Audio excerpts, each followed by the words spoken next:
So we now turn to developments in Latin America at the beginning of the 19th century in the wake of a series of wars of independence. So a lot of newly emerged independent Latin American states. So first of all, we need to understand, and hopefully you recall this from reading the earlier chapter dealing with these wars of independence, largely fought by Creole elites who really were trying to preserve things as much as possible the way that they were. In some ways kind of wanting to break away from Spain because, in Europe change was afoot. It wasn't clear to what extent some of these kind of liberalizing changes that were happening across Europe, particularly in connection with Napoleon, would eventually alter things in Spain, and then that would become a channel for change in Latin America, right? So very resistant to the imposition of European liberalism. Again, Creole elites were talking primarily about people of pure European descent, but who were born in Latin America, and who constituted, during the colonial period, a kind of elite, wanted to make sure that things stayed that way, right? To preserve existing social structures and to maintain their dominant position politically, economically, and socially. And there was kind of a recognition that by breaking with Spain, that might actually open the door to a kind of improved economic situation. You would break colonial trade monopolies, wherein you could only trade with Spain. Now you would have the opportunity to trade with other European states, with the newly created United States to the north and so forth. But again, this is really about kind of preserving the interests of a small political, social, and economic elite at the top. And as a consequence, right, I mean, for the most part, once the dust settles, the Creole elite will be in charge, very often represented by military leaders who end up having most of the political power. Now, that doesn't mean that they weren't experiencing some dislocation after the war. There is kind of a desire to maintain a certain degree of continuity, but the wars did leave much of the region's economic infrastructure in very poor condition. That could have been an opportunity for, kind of developing the economy in a completely different direction than what had existed under Spanish colonial rule, where the primary function of the colonies had been to provide raw materials to Spain and markets for manufactured goods. So they might have tried to develop local industries, later on kind of move down the path of industrialization, such as is going to happen in at least the northern part of the United States. But instead of doing that, they really, in a sense, preserve what had defined their economic relationship with Spain, except now kind of extended to the rest of Europe and the United States, right, where their primary function is to export raw materials. Whatever changes do take place, primarily to make sure that whatever wealth is generated by that remains within the hands of the Creole elite. So kind of moving forward, right, when historians are trying to understand, why there's a certain consistency in terms of how things develop in all of these different newly emerged independent Latin American states, and in some ways it really is about, how there's a lot of continuity with what had existed during the period of Spanish colonial rule. They kind of came up with three different explanations for that, right? For explaining economic and political developments in Latin America moving forward, or we should say why there is so little change economically and in some ways politically moving forward, right? So one explanation is what we call the dependency theory, where pretty much everything is defined by this kind of growing dependency on Europe and then later the United States, in particular with respect to foreign investment, right? Which means that the European states, and for a while it's going to be primarily Great Britain, and then later on the United States will have an incredible amount of leverage, right, in terms of what kind of economic development takes place in Latin America. And it's primarily going to be geared towards what is best for the economies of, for their economies, the economy of Great Britain, later on the economy of the United States. And of course, as they begin to industrialize, there's a huge demand for raw materials, much of which Latin America is able to provide, right? So, really kind of, trying to ensure that whatever economic development takes place in Latin America is really primarily geared towards ensuring the continuance of their production of raw materials, or even enhancing that, right? But definitely, and also trying to make sure that they continue to provide markets for manufactured goods, which means that you don't want them to develop their own local industries. A second explanation kind of reflects the fact that a lot of the developments we see in Latin America are going to find a parallel in Spain and Portugal. So, in both parts of the world, we see that, for instance, the Roman Catholic Church will continue to play a very dominant role, and a certain proclivity or attraction to authoritarian governments, right? And so we sometimes refer to this as the Iberian heritage because, it kind of refers to both the fact that they had been formerly colonies of Spain and Portugal. Again, similar developments happening on the Iberian Peninsula, right? So, kind of the idea that, something related to the fact that they had been colonies of these two states for so long a period of time has kind of led to the development of certain kind of political and social traditional modes of thought, right, that continue to shape how things develop. And then finally, the third explanation really kind of accentuating the role of the Creole elite, right? The idea that they have tremendous political agency and they are able to maintain their dominant political and economic position, basically by promoting only those kinds of changes that are advantageous to them. So, for instance, they will have representative governments, but with a very limited franchise, dependent on very rigid property qualifications, right? So, unless you have a certain amount of wealth, primarily tied up in property, and bearing in mind that many of these Creole elite have large landed estates, you cannot participate in the political process, either by voting or in terms of holding office, right? So yes, supporting representative government, but only to the extent that it serves their own interests, and that also is going to be a factor with respect to economic ideologies, right? Those that allow the Creole elite to better exploit the economic resources in their respective countries. Now, that doesn't mean that there aren't going to be any changes at all, even during the first half of the 19th century. But most of the changes really corresponding to, dynamics within the Creole elite, or related to, their ability to assert greater power. For instance, against the Roman Catholic Church, which would have liked to maintain its kind of prominent position from during the colonial period. But eventually this is going to diminish somewhat.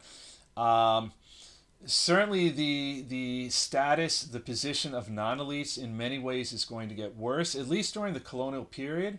If you're talking about, whoever represented colonial authority, there was kind of the idea that they had an obligation to look after, the indigenous population or people of mixed descent. You might call it a kind of paternalistic colonial policy where they were seen as children who needed looking after. They've now been made equal citizens, which, in theory, that's great. That should signify, a kind of advancement of their situation. But in actual fact, that's not the case. Really what it means is that whatever protections they had enjoyed during the colonial period have now been removed. And so now it is even easier for the Creole elite to exploit them. Probably the most important change is really going to be related to urbanization, as we see, up until this point, for the most part, what defined the status of the Creole elite is that they had a tremendous amount of wealth tied to the land, right? These huge landed estates, in some cases kind of, these supersized estates known as latifundia. But we're starting to see a new element emerge among the Creole elite, which is much more urban-based, where wealth is tied much more to trade. And they're starting to become a much more important element politically, economically, and so forth. So we see a rivalry developing between the agricultural hinterlands and the port cities. And at some point, the elite based in the cities, in some ways having more leverage in connection with trade, right? They get to set the terms of trade. And, remember, whatever wealth you have, as someone in control of a large landed estate is primarily tied to the production of raw materials, which eventually are going to be exported through the port cities, right? So that does give some leverage to the Creole elite based in the cities. Now, as far as any improvement of the situation of non-elites, that is going to be pretty slow going. Right? So, slavery finally abolished, but not until 1855 is it completely eliminated in South America, and even then, with the exception of Brazil, where it will carry on until 1888. Right? So, kind of a sad commentary on the pace of change as far as the improvement of the situation of non-elites. So yes, at some point, all persons, including indigenous ones, have equal rights as newly made citizens. But that really isn't going to see their situation improve very much, right? So first of all, you have this problem of property qualification, right? If you don't have sufficient wealth, particularly as represented by property, you cannot participate in the political process, right? So that includes the right to vote. So large numbers of non-elites will not have the right to vote, to hold political office. A lot of this is going to correspond to a kind of continued discrimination against non-whites. So that becomes a major factor. And then finally, we should note that the vast majority of non-elites are peasants living on large landed estates, where the landlords have tremendous leverage, right? So where you're very much dependent on them. Their prerogatives as landlords is being upheld. Of course, they control the political system. First and foremost, their property rights are being protected. So there's very little chance of, kind of advancing in the sense of actually eventually having, your own property and then maybe hopefully progressing from there. And elite status is primarily about land ownership, right? The elites control the land. And of course, this is all tied to the fact that the primary economic activity is the production of raw materials, again, mostly for export, whether in the form of agricultural goods, though sometimes also herding and stock raising. And these activities are going to be dominated by the large haciendas or plantations. And again, we're going to have these kind of supersized estates emerging, which obviously will enhance the political and economic, and by extension, social status of those landholders, right? We call them latifundia.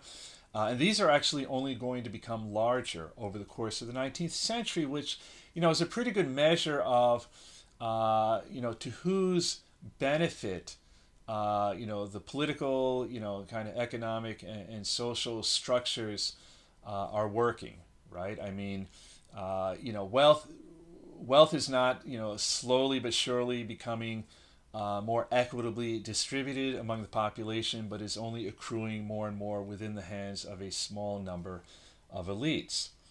And in many ways, right, when we think about political developments, if we think about who the historical actors are with respect to various developments during the 19th century, it's largely about elites, right? They are a society unto themselves, right? The rise and fall of political regimes, different factions struggling for power and so forth, these really represent just quarrels between different groups of elites. And so, very much if we're talking about the history of Latin America, as being the history of important individuals, rather than, let's say, kind of a more social historical approach where you're looking at kind of developments corresponding to large groups of people, again, you're really talking about elites, right? And, about different families intermarrying, making alliances, sometimes forging connections with this kind of newly emerging political elite based in the cities, right? Members of the wealthy urban classes. Some of those who are their wealth also becoming tied to their involvement in other professions like the law, certainly definitely for the most part defined by commerce and trade. These are the individuals who control all political institutions, who control the army, and use those institutions to ensure the continuance of their elite status, right, to protect their interests. At the same time, there are going to be many mechanisms in place that are going to make it very difficult for the peasantry to improve their lot. One very important one is debt peonage, whereby many peasants end up becoming heavily indebted to the landlords on the estates where they reside.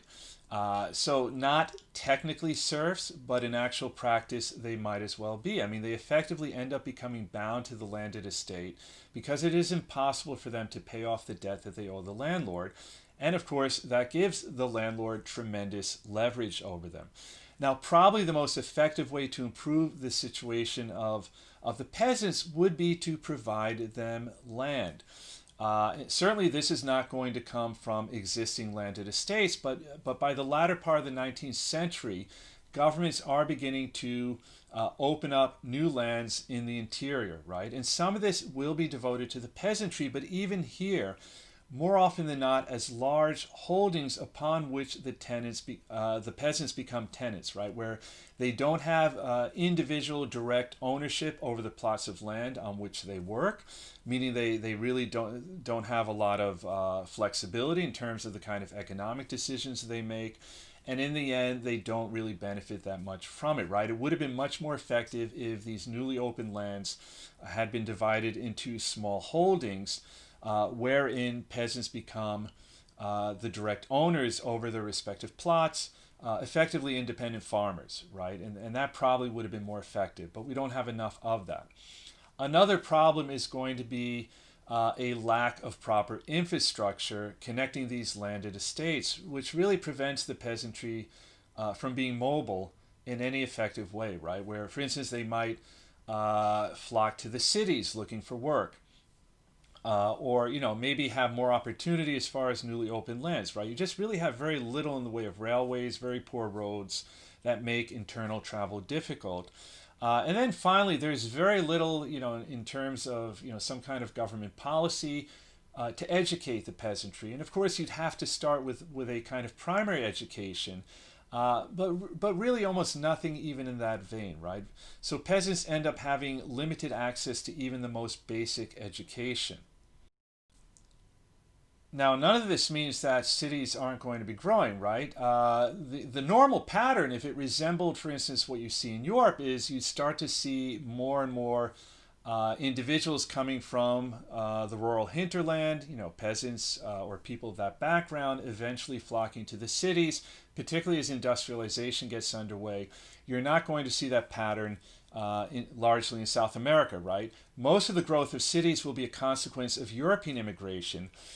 Meaning also that the proportional size of the white population in cities will become much larger. So now you're also ending up with this kind of this division between not just urban and rural, but also kind of urban centers that are predominantly dominated by people of European descent versus the population in the rural hinterland that is dominated by indigenous peoples or people of mixed descent. Though we should note, right, you don't have industrialization on the same level as what's happening in Europe because, the economies are still dominated by the production of raw materials. But you do have some development of industry. And for the most part, the people who are going to fulfill the role of the peasantry in Europe in the sense of providing a source of cheap labor, not the peasantry in the case of South America, but Asian immigrants who are viewed as ideally suited for this role. So all of this is going to lead to a growth in urban centers, which is going to correspond with a shifting of political influence away from the countryside to the cities. Again, some of that corresponding to what we talked about earlier, in the sense that Creole elites living in the city are going to set the terms of trade with respect to the exporting of raw materials. Now, having said that, even though you don't have a large number of indigenous people relocating to the cities, that doesn't mean that you're not going to have social discontent. You do see the rise of an urban working class. Most of it, again, corresponding to either Asian or European, to some degree, even European immigration. And that will become kind of the catalyst later on for movements seeking social change. Nonetheless, that's going to be a long time in coming, right? The Creole elite will remain for some time the dominant political, social, economic element within these countries, in spite of having representative Republican form of governments. Again, this all boils down to ultimately the fact that the franchise, who can vote, who can participate in government, is limited to those with property. And in this respect, not that different from the situation in Europe during the first part of the 19th century, where, also there, government's primarily concerned with protecting and even expanding property rights. In the case of South America, even expanding property in the most literal sense. Where they do differ from governments in Europe, where they realize that they need to, at least in some fashion, address social problems related to the poor and those without property.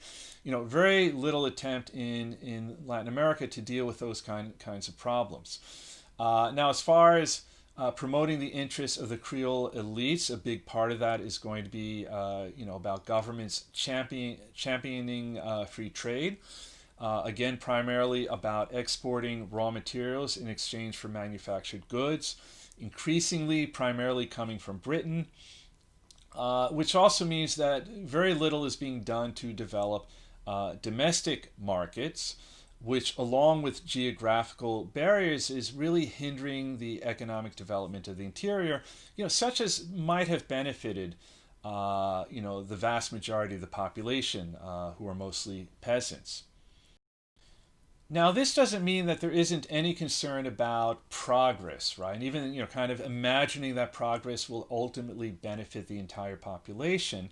What we see in Latin America is a kind of fixation on a particular kind of philosophical or political ideal known as positivism, right? Which becomes associated with modernization, derived of the French philosopher Auguste Comte. Which really fixates on the idea that everything can be fixed through science and technological progress, which, to the minds of many, represents the highest stage of human development. And in some ways, this is going to run against certain principles that we associate with democracy, right? Kind of the idea that, in order for a state or a country to move forward, to progress, to modernize, again, the idea that everyone would ultimately benefit from this, you really need to put, a small number of highly educated individuals in charge.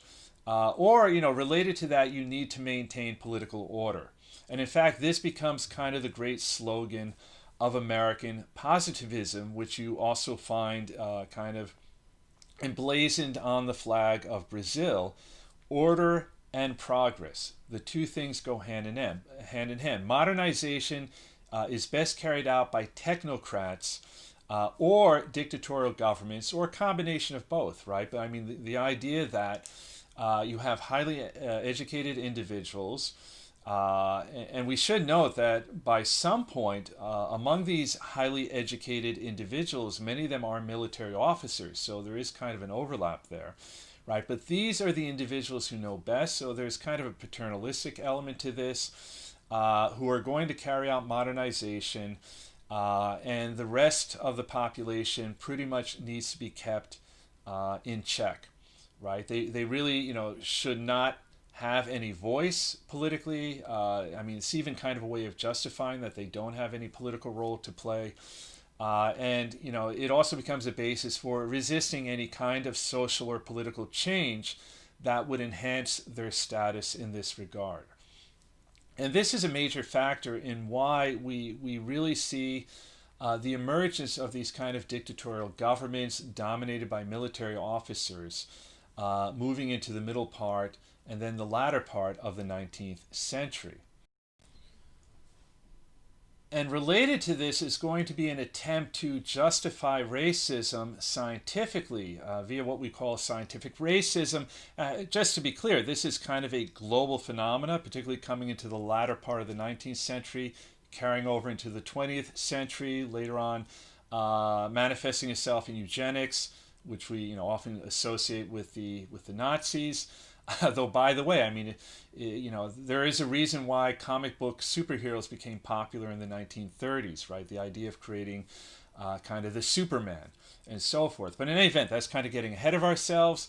Scientific racism will become very popular in Latin America, kind of appropriated in connection with positivism, as a way of kind of justifying the preservation of the status quo wherein whites dominate the social and political order, and wherein you can explain the poor situation of the vast majority of the population, most of which is of indigenous or mixed blood, as being not based on the fact that, on political policies or social policies or the kind of economic development we've had, which has actually kind of kept them down, but really is something intrinsic to their nature genetically, right? That economic backwardness is simply due to the fact that they are in fact not white. Is something to do with their predisposition. And of course, this is utter nonsense, right? I mean, looking back from our present day position, we understand this is a complete corruption of kind of proper use of science, wherein science is being appropriated, in order to maintain certain racist views that are used to justify, a certain group remaining in power. But in any event, it's going to prove very popular. And, in connection with this, again, right, part of progress also involves maintaining kind of the status quo. And at some point, particularly as we come into the latter part of the 19th century, the military, in many Latin American countries, the military is increasingly seen as the guarantor of maintaining the status quo, that they have the right and even the obligation to intervene in political affairs or even seize control from civilian governments if they are becoming too enamored of, kind of social, progressive policies aimed at improving the lot of non-elites, or developing ideas about different kinds of economic development that kind of depart from the status quo and so forth. And this becomes even more prominent after the Russian Revolution, where governments are able to use a fear of communism, really to resist any kind of, even incremental social change, right? So any movement to bring about any kind of change to the status quo, right, becomes condemned as, somehow reflective of communist influence, even where there is very little resemblance to communism. So a very effective way of kind of maintaining the status quo, maintaining Creole elites in charge. Now that doesn't mean, again, that there isn't going to be any kind of economic change, but it really becomes primarily about, coming back to the fact that the wars of independence had wrought great damage to the economy, the economies of many different Latin American countries. So there is going to be a need for, kind of developing economies, and this could have been an opportunity to develop economies in a completely different direction in a way that would have been beneficial to the larger population, but that isn't what's going to happen. Now, not all of that reflects, kind of a desire by Creole elites to maintain their political, social, and economic status. Some of that is going to reflect the fact that Latin America is going to have a tremendous need for capital, and that is going to open the door to the influence of foreign powers.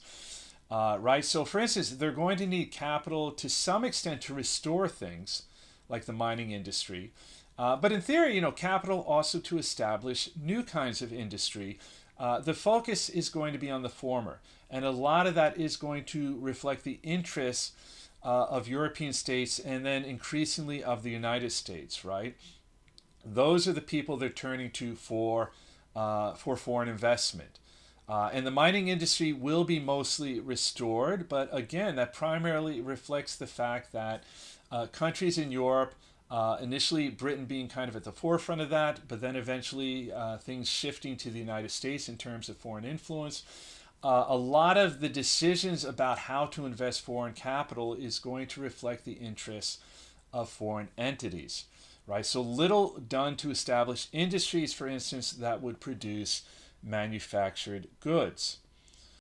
And again, early on, a lot of this is going to reflect the influence of foreign powers, predominantly early on Great Britain, right?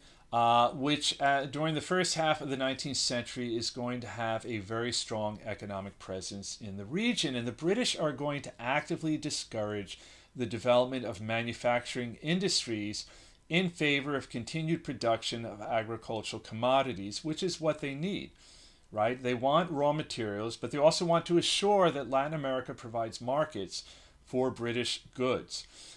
So, for instance, some of that is going to influence, how newly opened lands are utilized, right? A lot of that is going to see those newly opened lands accrue to, already existing large landed estates.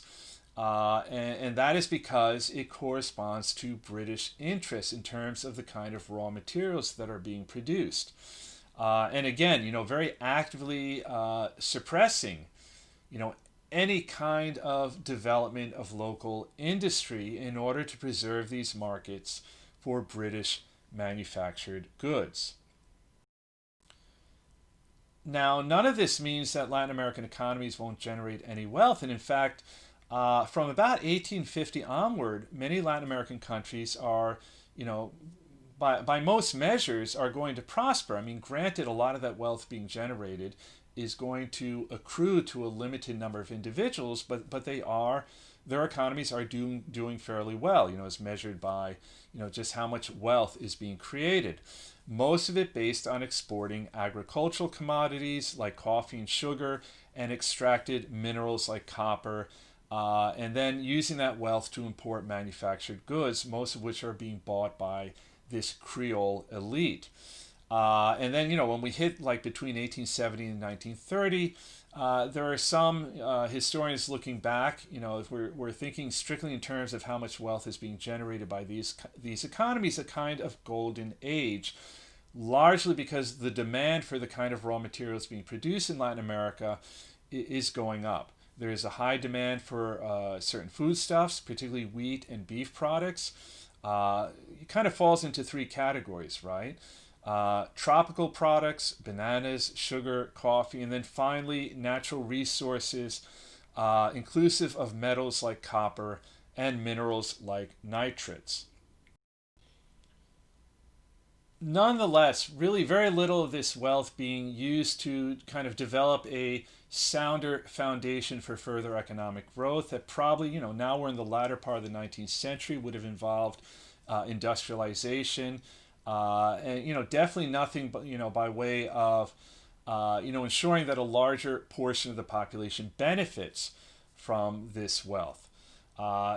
What's really a problem, though, is that Latin America is becoming very much dependent on how things go in Europe and the United States. I mean, first of all, they really depend on them for investment of almost any kind, most of it being used for infrastructure in the service of their export economy, but a kind of dependency, right?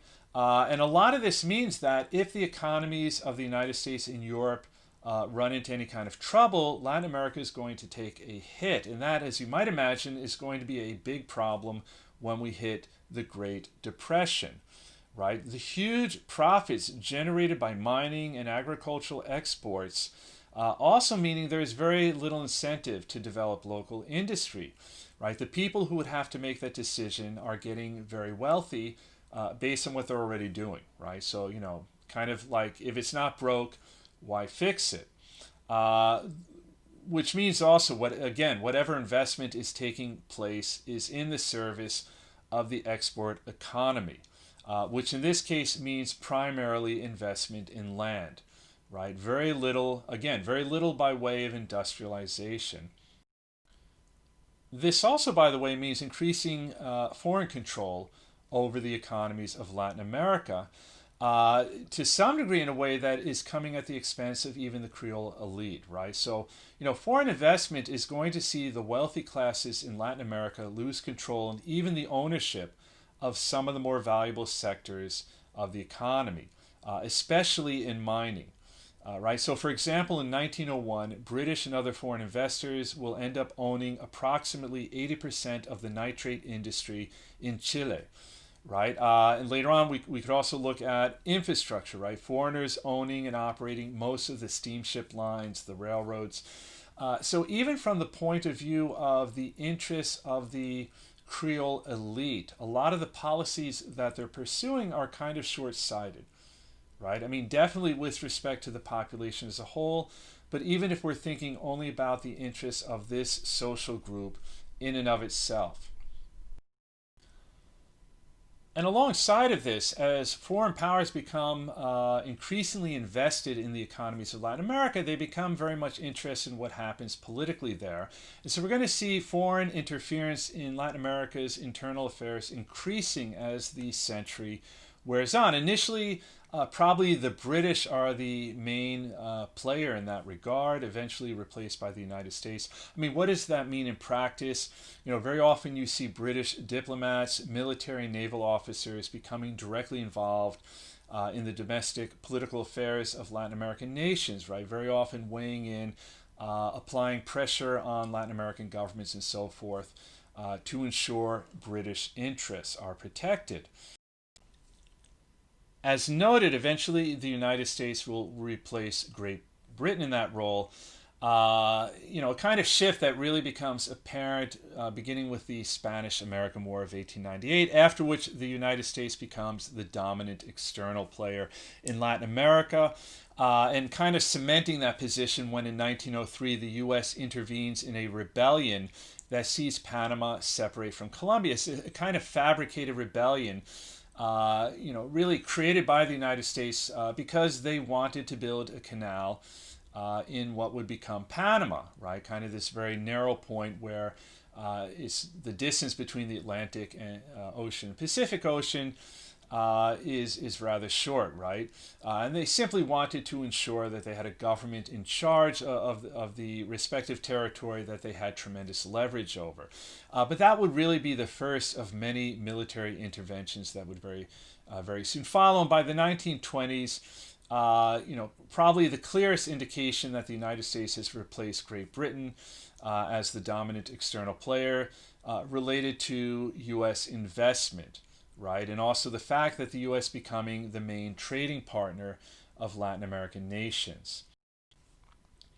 So we have this same basic relationship of economic dependency, but wherein the United States kind of playing the role that Great Britain had played for much of the 19th century. And related to this, we're actually going to see, not just trade with Great Britain, but with Europe as a whole begin to decrease during the early 20th century. So, to a very large extent, this economic dependency really becoming tied almost entirely to the United States. Eventually we're going to have the Great Depression, but even before that, the economy in Latin America beginning to take a hit. One major factor during the 1920s, world prices of agricultural commodities are going to drop steadily, meaning less revenue coming in, meaning that also the relative price of manufactured goods that are being imported is going to go up, so you're going to have to pay more for that.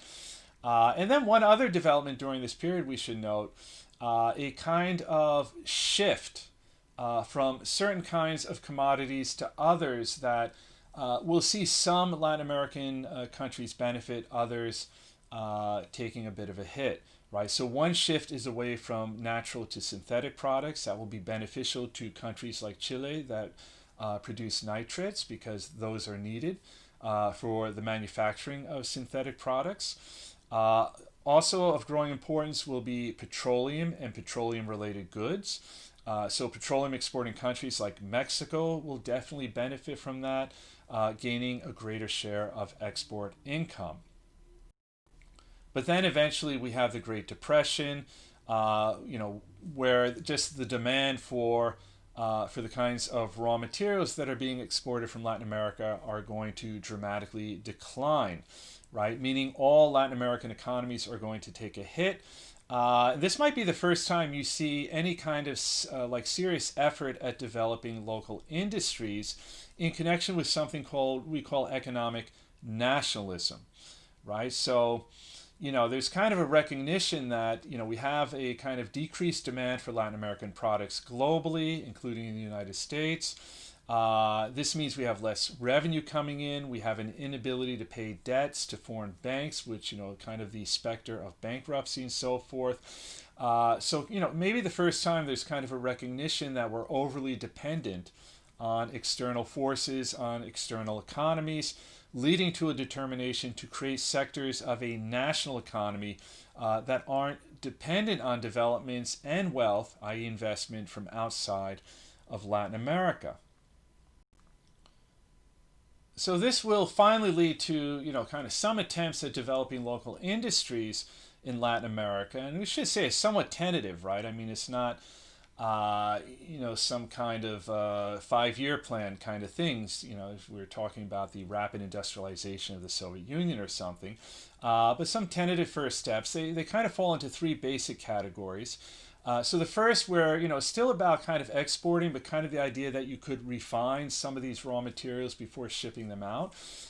So industries, that are looking to refine sugar, petroleum, and so forth, petroleum-related products. So that's one category. Another category is about, kind of recognizing we should be developing markets for locally produced goods, right? So industries addressing local demand. The term often used here is import substitution, and some of this simply reflecting the fact that imported manufactured goods are becoming prohibitively expensive, right? So, there is kind of a market for if you could produce some of these goods locally and sell them at a cheaper price, there would be a market for that.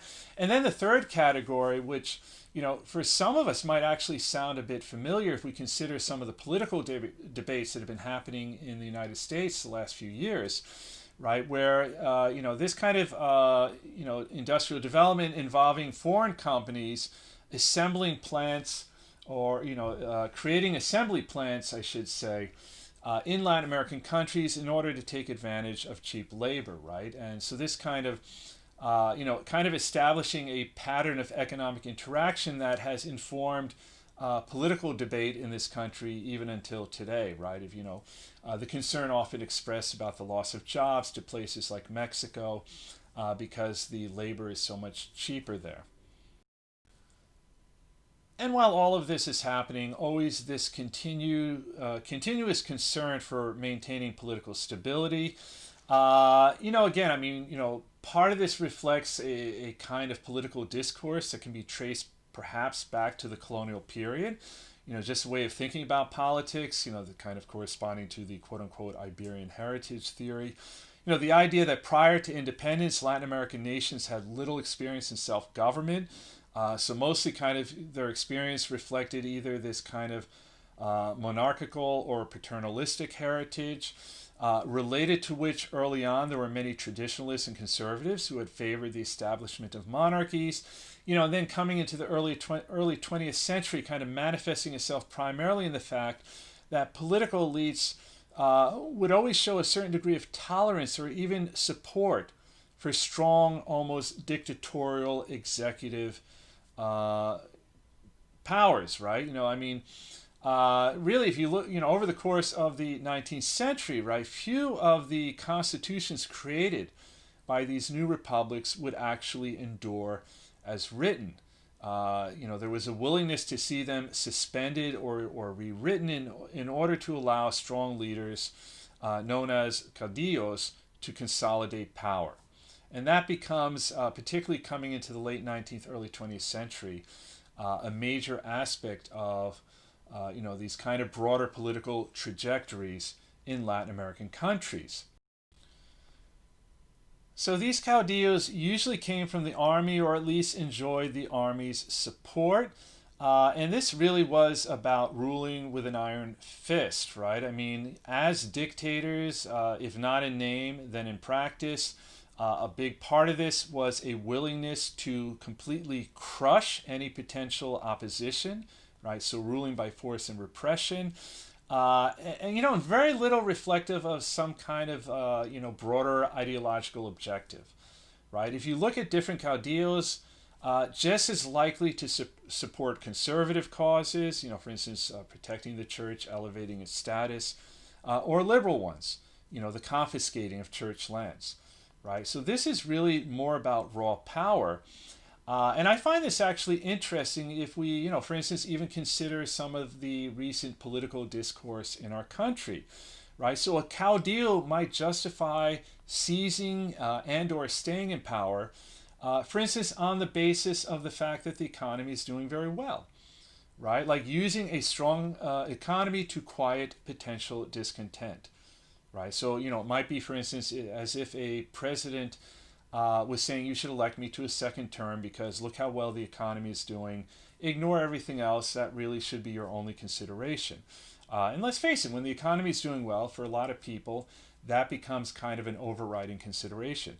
Or a caudillo might justify seizing or staying in power because there are social forces at work that will upset the political status quo, that would have kind of a undermining effect on the economy and so forth, right? So you need a strong man in office in order to deal with, say, threats posed by labor movements that might call for strikes, right? So again, that would be like a president today, saying I'm running for re-election, you should elect me, because I'm the law and order guy, right? There are social forces that are posing a threat to our way of life. For instance, they might claim is, say, Antifa, something of that nature. It doesn't matter whether it's invented or not, right? But that becomes a justification for the strong man to stay in power. And gosh, doesn't that sound familiar? But sorry, I'm not, that is one way of looking at it. You are certainly welcome to see it differently, but it is kind of striking to realize that this way of talking about the basis of political power, justification of political power that we associate with late 19th, early 20th century, much of the 20th century in Latin America, and kind of interesting to consider in light of the Iberian heritage argument.